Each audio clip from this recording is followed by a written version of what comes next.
Prabowo itu orang yang tidak waras. Karena kecil, umur 6 atau 7 tahun sudah diajak menjadi pemberontak, lalu menjadi orang pengasingan, lari ke sana, lari kemari. Ada seorang karyawannya, entah karyawan Hambalang, entah karyawan Kertanegara. Dia itu salah kencing. Salah kencing di tempat yang seharusnya nggak boleh. Karena gampang dilihat orang mungkin ya. Jadi perkara kecil kan. Itu ditempelangi hampir sekarat.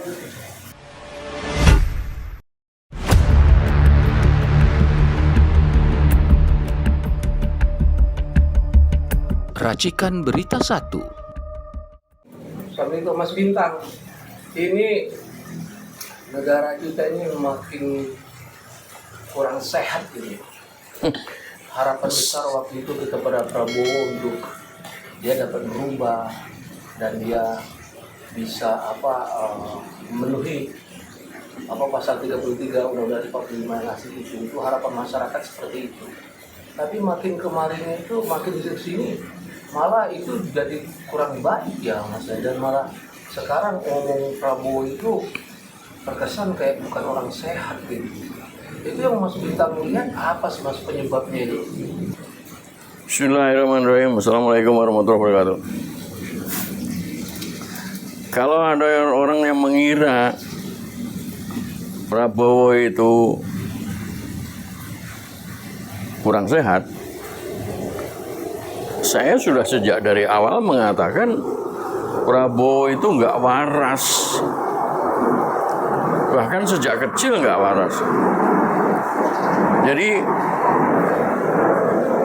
kalau orang berharap dari Prabowo itu sudah salah besar. Sudah salah besar.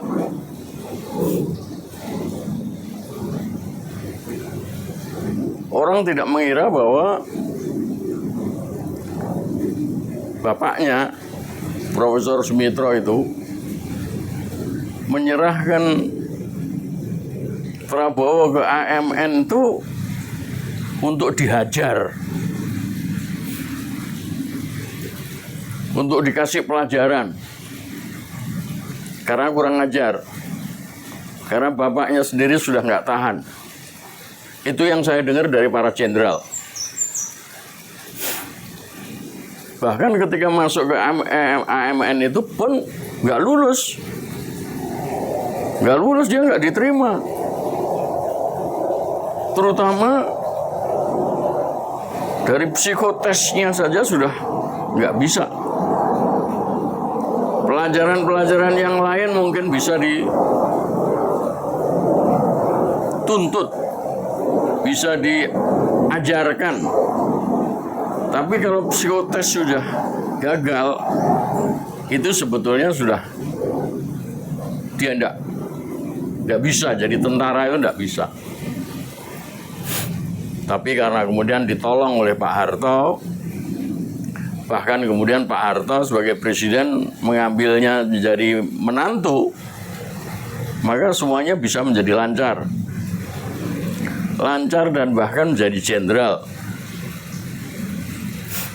Tapi karena dari sejak awal itu memang sudah nggak waras, maka dalam perjalanannya pun goncangan-goncangan jiwanya yang nggak waras itu, yang nggak seimbang itu, mengakibatkan dia melakukan perbuatan-perbuatan yang nggak waras juga. Bahkan seorang jenderal bercerita bahwa di dalam sebuah rapat yang dipimpin oleh Jenderal Benny Murdani, tiba-tiba Wawa ini masuk ke ruang rapat tersebut dan menyatakan akan menangkap Benny Murdani. Ini Ini cerita jenderal. Cerita yang mirip dengan itu lebih halus lagi dibikinnya karena di dalam sebuah buku itu oleh seorang jenderal Timur dari Timur yang pulang ke Indonesia, pulang ke Jakarta karena peristiwa Santa Cruz. Itu menceritakan dalam bukunya adalah seperti itu juga, mirip seperti itu. Dan Pak Harto sempat mendengarkan itu, mendengar cerita itu, dan kemudian memanggil keduanya. Prabowo menjelaskan bahwa Beni menyimpan senjata yang akan digunakan untuk melakukan kudeta terhadap Soeharto. Sedang Beni menjelaskan bahwa senjata-senjata itu memang dikumpulkan untuk membantu Afghanistan memerangi Rusia.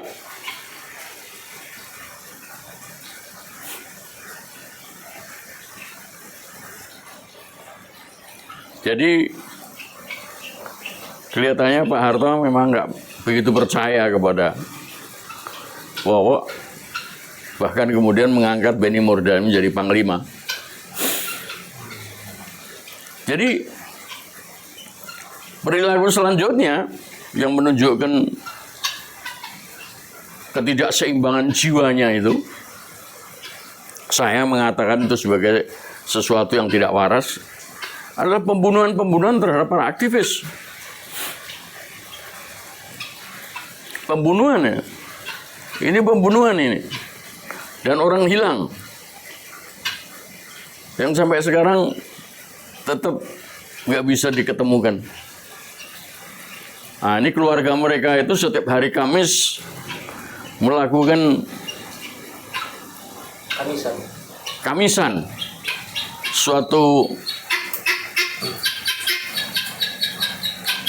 Suatu unjuk rasa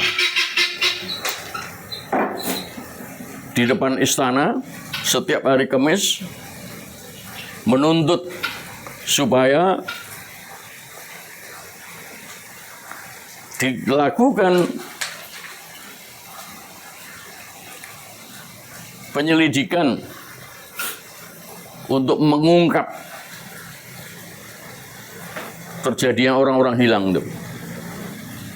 Jumlahnya puluhan. Maksud saya sekitar 20-an. Itu yang mati dan hilang. Beberapa nama memang sudah disebut. Selanjutnya, penculikan terhadap para aktivis.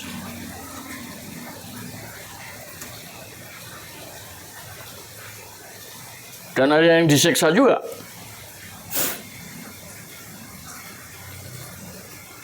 Dan yang ketiga,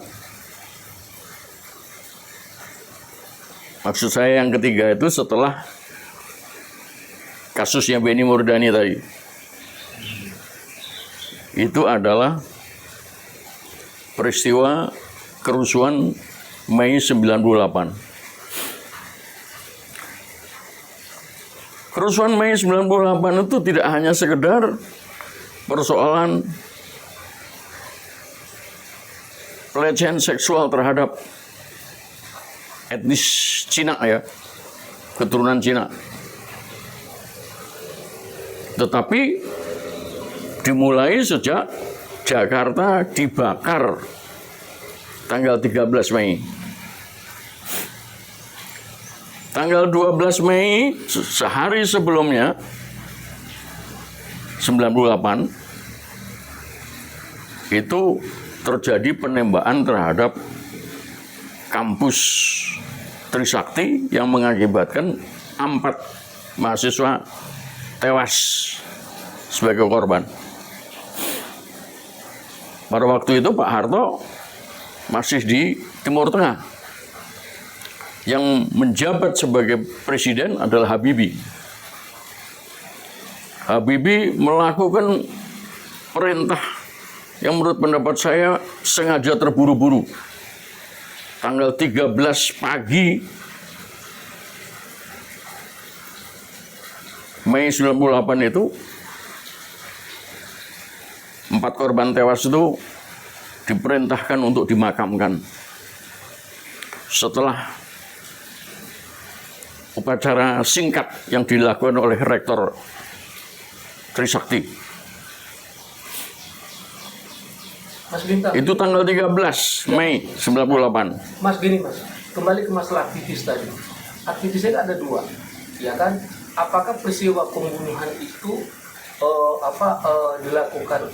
diduga dilakukan oleh Prabowo sebelum 98 sudah dilakukan?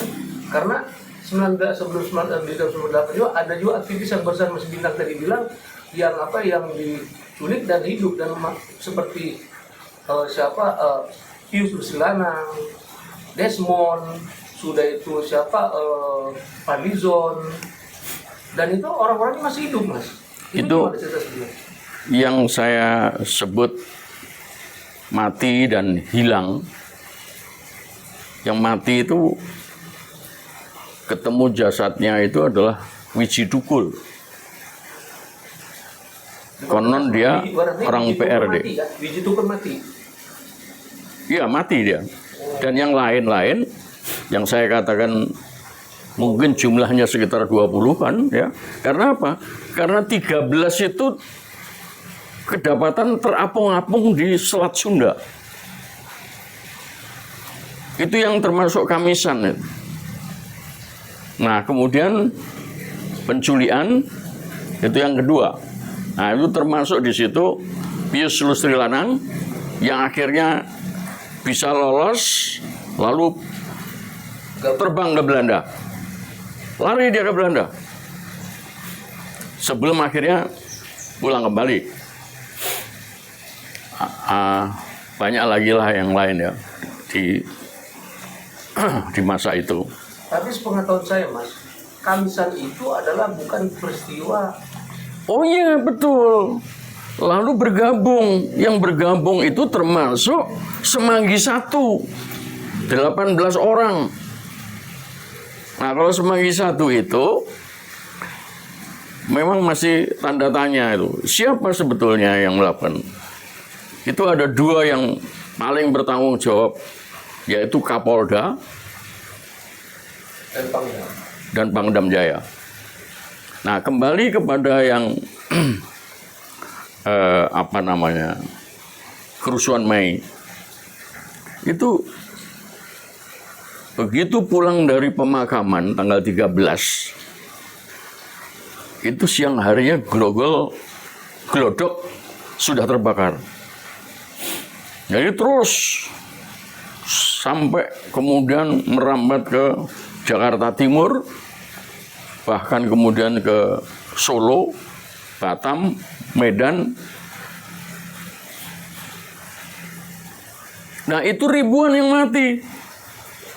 Terutama mati terbakar. Terbakar hidup-hidup. Karena terjadi selain pembakaran, membakar Jakarta juga terjadi penjarahan di toko-toko besar, department store, mall. Nah, ketika Gus Dur menjadi presiden, dibentuklah TGPF, tim gabungan pencari fakta, yang dipimpin oleh Marzuki Darusman. Oh, bukan Gus Dur, ini masih Habibie. Ya, masih Habibie. Jadi Marzuki Darusman dalam laporannya menyebutkan yang terlibat itu adalah Prabowo dan Syafri Samsudin. Sehingga ketika beberapa waktu yang lalu Fadlizon mengatakan ilusif peristiwa Mei 98 itu, kerusuhan Mei 98 itu, Marzuki Darusman terhentak dia. Itu tidak benar tuh omongannya si Fadlizon itu. Dia berusaha menghilangkan sejarah. Dan sekali lagi dia disebut oleh Marzuki Darusman bahwa Prabowo dan Syafri Samsudin terlibat dalam peristiwa itu dan dia harus diperiksa. Dua orang mana sekarang menjadi pemimpin Republik ini. Itu dikatakan. Jadi dari situ sudah ketahuan siapa Prabowo sebetulnya. Saya ingin menggali lebih lanjut siapa sesungguhnya dia, kenapa dia begitu. Nah, saya kembali kepada sebelum peristiwa 58 PRRI Permesta. Yang saya baca dari beberapa tulisan, Bung Karno mengatakan bahwa Profesor Sumitro, bapaknya Prabowo, itu melakukan korupsi. Korupsi seperti apa memang tidak jelas. Tetapi saya menduga, selain pernah menjadi petinggi dalam hubungannya dengan Indonesia Amerika, mungkin Menteri Perdagangan atau atase perdagangan. Saya masih nggak jelas betul soal itu. Tetapi pada waktu itu, Pak Mitro juga adalah dekan Fakultas Ekonomi UI, di mana dia menerima atau diberi kewenangan mengelola sejumlah dana untuk mengirim ke Amerika Serikat, belajar di sana, khususnya di Berkeley, University of Berkeley, California, University of California, Berkeley. Itu antara lain Wijoyo dan lain-lain berangkat ke Amerika untuk mendapatkan doktornya. Kemudian sekitar tahun 70 atau menjelang tahun 70 kembali ke Indonesia, ditarik oleh Pak Harto menjadi teknokrat untuk mengurus pembangunan Indonesia. Dimulainya pembangunan Indonesia itu adalah saat-saat seperti itu. Seperti kita ketahui, Pak Harto menjadi penjabat presiden itu tahun 67. Dan baru menjadi presiden betulan itu setelah pemilu tahun 71. Nah, disitulah masuk para teknokrat dari Berkeley tersebut. Dugaan saya di dalam upaya mengelola keuangan foundation tersebut yang mengirim orang-orang UI, ekonomi UI ke luar negeri, itulah terjadi korupsi. Dan ketika kemudian meletus pemberontakan PRRI Permesta, Pak Sumitro memilih untuk bergabung dengan PRRI Permesta dan menjadi Menteri Keuangan, menjadi bendaharanya PRRI Permesta. Kita nggak tahu pada waktu itu bahwa itu didukung oleh Amerika. Ternyata ada pesawat terbang Amerika yang melakukan pengintaian entah pengeboman, lalu ditembak jatuh pesawatnya. Pilotnya adalah Alan Pope. Nah, disitulah terbukti bahwa Amerika memberikan dukungan keuangan terhadap PRRI Permesta. Dan terjadi negosiasi yang cukup alot juga untuk menyerahkan kembali Alan Pope ke Amerika. Setelah PRRI Permesta kemudian dihabisi oleh Jenderal Nasution dengan mengebom Medan, sebagian Sumatera Barat. Lalu PRI Permesta menyerah dan para jenderalnya dikasih amnesti dengan cara meminta maaf kepada Republik. Tetapi Pak Sumitro dan keluarganya memilih terbang ke Inggris. Ada satu pengakuan dari Hasyim Joyo Hadikusumo yang mengatakan bahwa dia sempat sekolah di Hong Kong. Ini juga perlu pertanyaan. Sejauh mana? Dia mengatakan bapaknya Pak Sumitro yang mengantar dia sekolah di Hong Kong. Yang saya tahu, Pak Mitro dan keluarganya ada di London, ada di Inggris, dan mungkin juga ke beberapa negara di Eropa, karena di sana kan negara-negara kecil. Mau pergi ke negara lain saja gampang. Nah, di situ saya teringat apa yang dikatakan oleh Prabowo. Dia mengatakan, saya ini adalah sekolahan westernized. Saya adalah orang Barat, sekolah Barat. Ya di situ, bukan di Hong Kong. Nah, saya menduga lebih lanjut bahwa Pak Mitro dihubungi oleh agen intelijen MI6.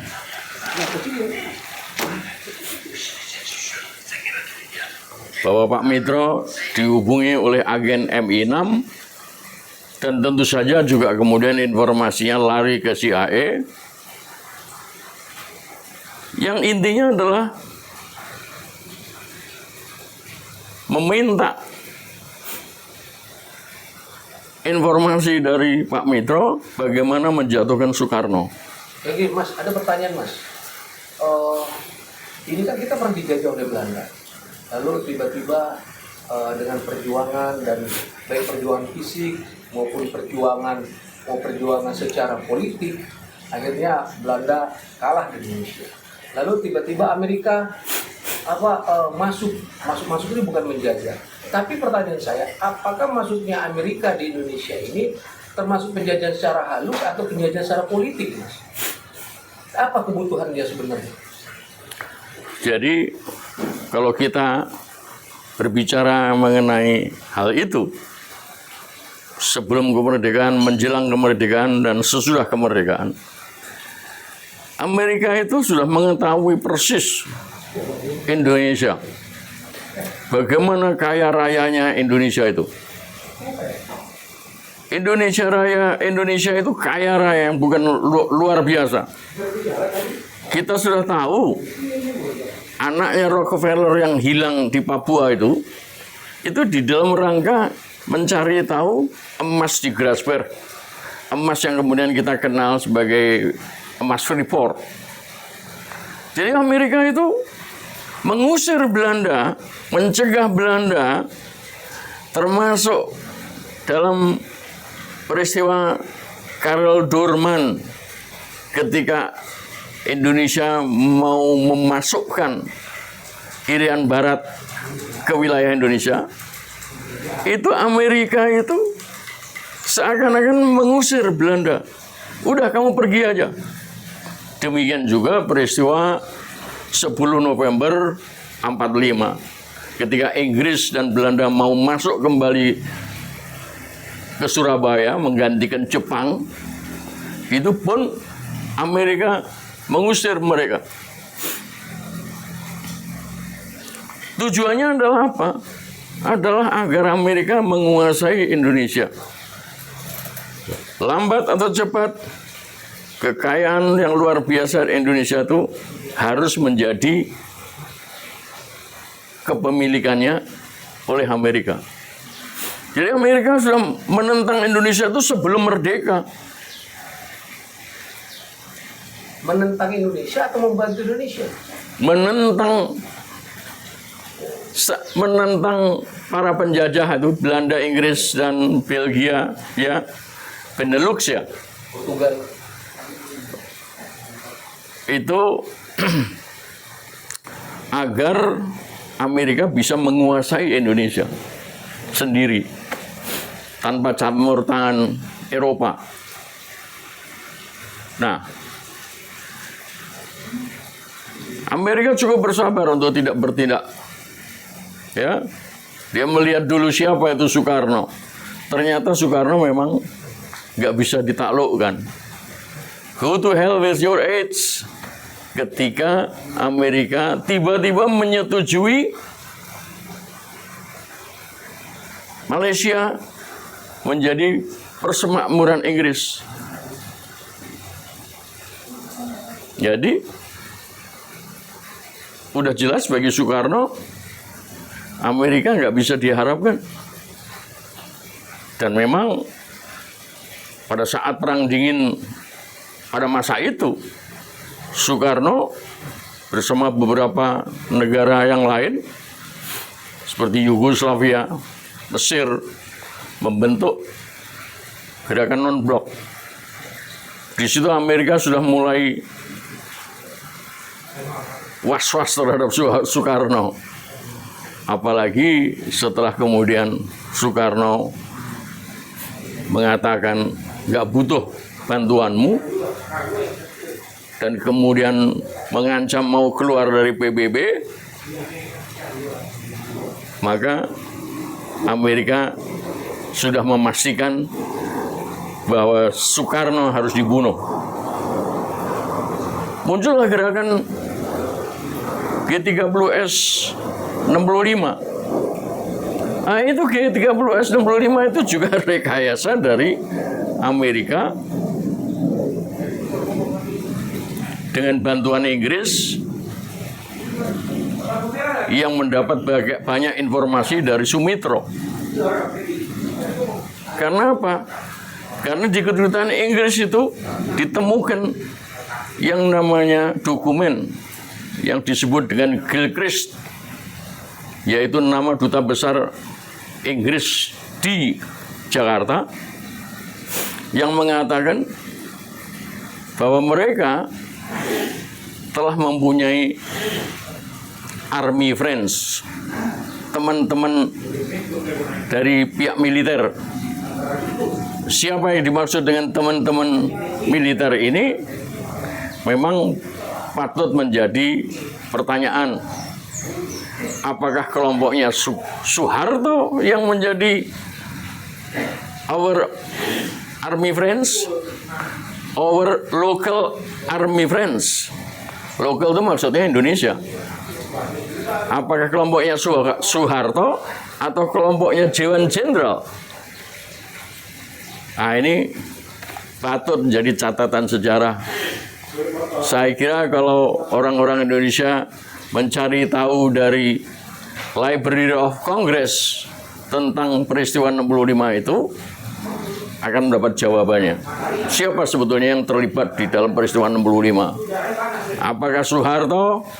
Apakah Dewan Jenderal? Mas, kita kembali ke aktivis. Mas Bintang dikenal oleh masyarakat Indonesia adalah sebagai aktivis senior yang tidak bisa dipengaruhi, baik dari pemikiran, sikap, pembicaraan, dan pengalaman. Pertanyaannya, bagaimana Mas Bintang menanggapi orang-orang aktivis yang belum sempat mungkin diduga diculik oleh Prabowo, malah bergabung di partainya dan malah membelanya dia dan ada penjabatan? Bagaimana? Ini cerita kecil, tetapi ini menjadi pembicaraan kita serius di kelompok Hizbullah. Ada seorang karyawannya, entah karyawan Hambalang, entah karyawan Kertanegara. Dia itu salah kencing. Salah kencing di tempat yang salah. Seharusnya nggak boleh. Karena gampang dilihat orang mungkin ya. Jadi perkara kecil kan. Itu ditempelangi hampir sekarat Oleh Prabowo. oleh Prabowo. Itu fakta. Bagaimana? Itu fakta. Oh, fakta itu. Oh, itu menjadi pembicaraan kita. Lalu apa yang dilakukan oleh Prabowo? Dengan gampangnya dia kasih itu jutaan rupiah sebagai upaya untuk menebus berbagai pukulannya itu. Ini sama dengan aktivis juga begitu. Dia tega. Katanya demi Soeharto, melindungi Soeharto. Ya, tetapi setelah itu dimaafkan dan dikasih duit. Pius Lustri Lanang juga begitu kan? Diperlakukan seperti itu. Dikasih kedudukan, dikasih jabatan. Dan jangan lupa juga, saya pada waktu itu mendapat berita dari Jenderal Nasution. Kebetulan saya pas ke sana. Itu kan dalam rangka petisi 50. Ya, sehingga saya sering ke Tengku Umar. Tiba-tiba Pak Nas mengatakan, Prabowo ingin ketemu sama kamu, sama Mas Bintang. Oh, kaget saya. Baru kali ini ada jenderal aktif pengen ketemu saya. Nah, saya dengan otomatis bilang, ya di sini aja, di tempatnya Pak Nas. Saya merasa lebih aman di situ. Pak Nas setuju. Akhirnya datang orang. Prabowo nggak datang. Harusnya yang datang itu 3 orang. Kiflan Zen, Aditya Warman, terus ada satu lagi orang Minang juga.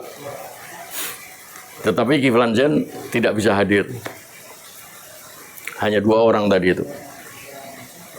Dan 1,5 jam saya diajak bicara. Intinya adalah kenapa saya membenci Soeharto. Ya saya jawab apa adanya. Saya tidak membenci secara pribadi. Dia menjadi presiden calon tunggal berkali-kali, sesuatu yang melanggar Undang-Undang Dasar.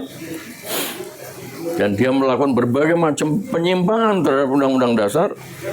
Itu disaksikan oleh Pak Nas, almarhum.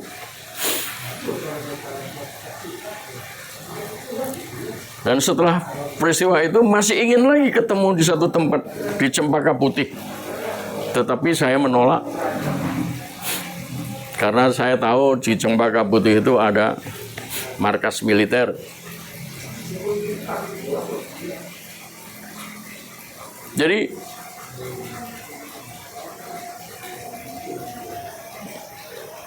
saya menjadi lebih lengkap lagi tentang siapa sebetulnya Prabowo. Kali masalah bentuk bahwa bahwa menurut Mas Bintang kenapa Prabowo itu jadi nggak waras dikarenakan ada cerita yang ada historical tentang kepribadian dia yang membuat dia seperti itu.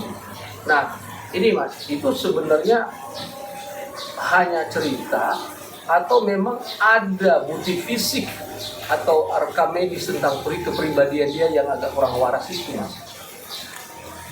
Loh, itu tadi yang saya katakan. Umur 67 dia sudah diajak lari ke dalam kelompoknya pemberontak. Yang mana hasilnya seperti apa ketika dia umur segitu itu nggak tahu dia. Tiba-tiba 2 tahun kemudian dibawa ke London menjadi orang pengasingan. Diburu lari ke sana lari kemari. Dan kemudian menjadi bagian daripada asing CIA dan MI6. Ya kan? Itu semua membuat dirinya tergoncang.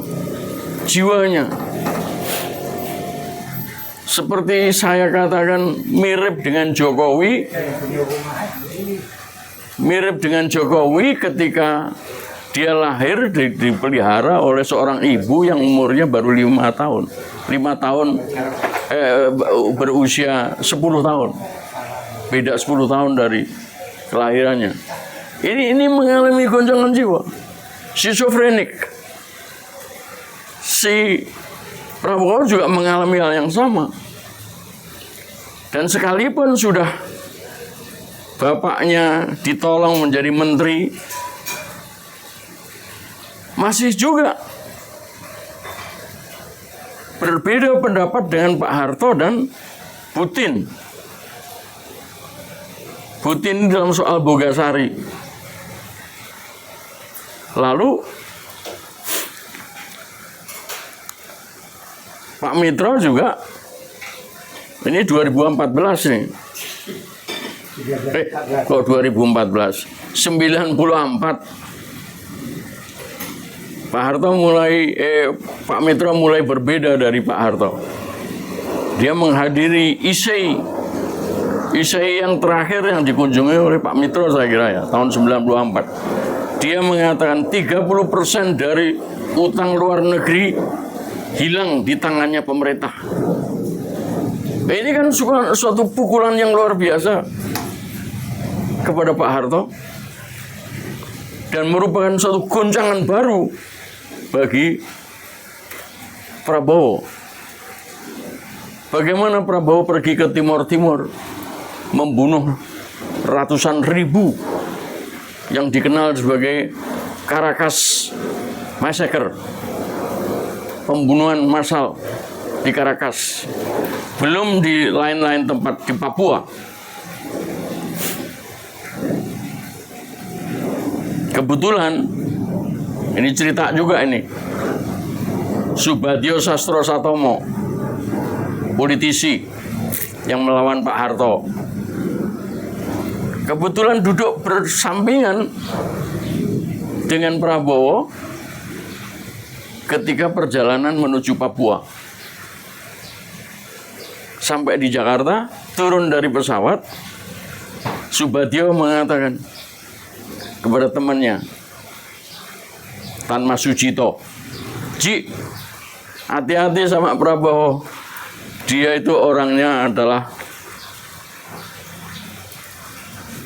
pembunuh berdarah dingin. Jadi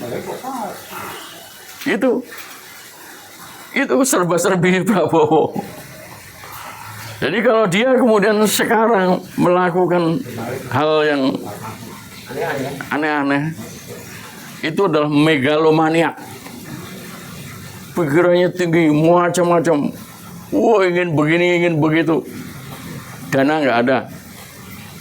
Memeluk gunung, tangan tak sampai. Itulah Prabowo. Oke. Baik, pemirsa, barusan kami tadi wawancara hampir setengah jam. Hampir 1 jam. Dan ini menarik, dan ini ada suatu ulasan yang sangat mengungkap tentang siapa sebenarnya Prabowo itu. Ini langsung dari narasumber kita, yaitu aktivis senior. Walaupun tahun 98 beliau tidak ikut aksi dalam itu karena beliau ditahan ya bersama Budiman Sujatmiko, Mas ya. Ditahan juga Budiman Sujatmiko, Mas ya. Iya, iya. Tetapi dalam perjuangan dia sebelum ditahan, pasti pemirsa tahu siapa sebenarnya Sri Bintang Pamungkas. Nanti kita akan lanjutkan dengan episode berikutnya. Banyak hal yang kami kupas kita hari ini melalui Watch. Dan Mas Bintang boleh pulang dulu sebelum sampai 17 episode. Terima kasih Mas Bintang atas waktunya. Kita akan bicara selanjutnya.